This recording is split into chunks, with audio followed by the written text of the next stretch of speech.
I'm gonna say it, guys. This police officer deserves everything that's coming towards him, and after watching this video, you'll know exactly why.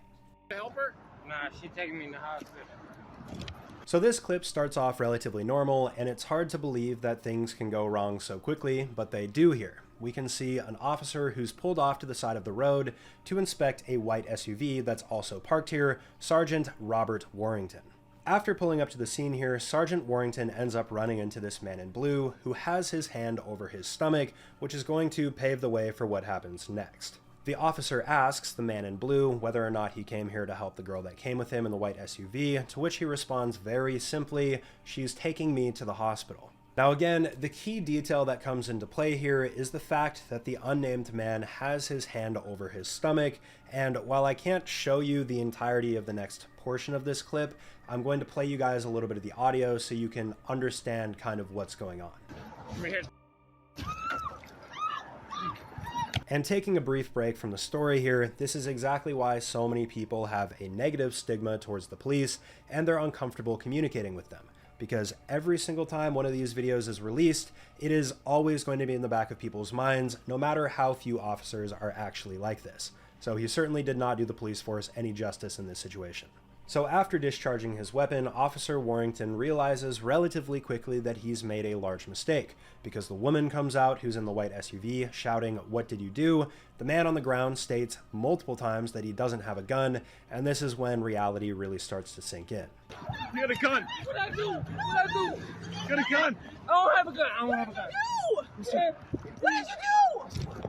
210. 210. Start me another unit. What did you do? I didn't do that. Why did you do that? I'm sorry. I'm sorry. I'm sorry. I'm sorry. I'm sorry. Somehow, in a stroke of luck, even though the officer and the man in blue were only about 10 feet apart, Officer Warrington did not hit his perceived target, and the man in blue actually ended up surviving. But, just as dangerous, they were on a busy highway, and one of the minivans that was driving by ended up being struck by this stray. Fortunately, nobody in that car was injured either, but things could have gone a completely different direction had this played out a little bit differently.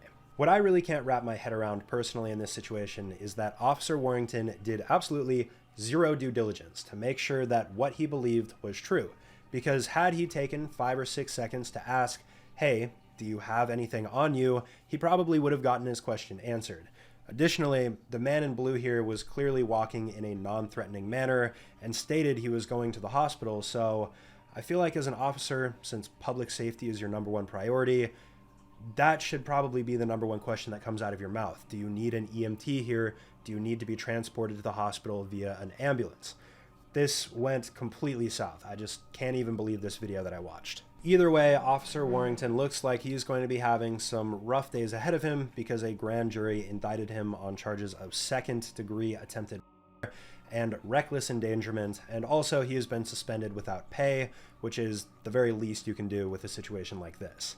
Additionally, one of the other things that I find very surprising about this case is that Warrington was a 12-year veteran at the police department in which he served, the Bowie Police Department, so it seems like he should have known better, and this might call for better training. There are unfortunately lots of videos online that I've seen like this. Many of you guys might remember the one where the police officer books a guy and puts him into his car. An acorn ends up falling from a tree and landing on top of the car, and the officer completely freaks out and thinks he's hearing gunshots, so he fires a bunch of rounds into his vehicle, calls for backup, states that he's been hit, when in reality, just a simple acorn caused this. So, you know, I'm not going to act like a politician, and I'm not going to say what the methods moving forward here are, but I think better training is number one so that this type of thing doesn't keep happening, and number two, for police officers to just keep their wits about them. I know that there's a lot of good police officers, but videos like this really don't make the police force look good. In any event, let me know what you guys think about this in the comments section below. Please try to keep it professional as always. This whole thing is just really tragic and terrifying because any one of us could be in that situation. As long as you're a perceived threat, you could end up not walking away from an encounter like this.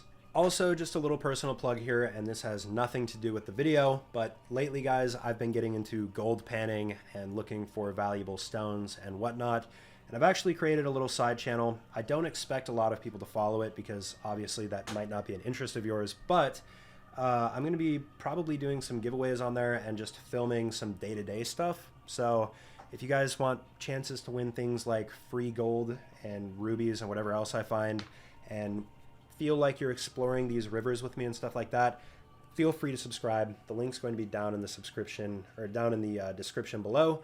Again, I appreciate you guys for watching this video. I hope you guys have a great rest of your day, and please stay safe. Love you guys. Peace out.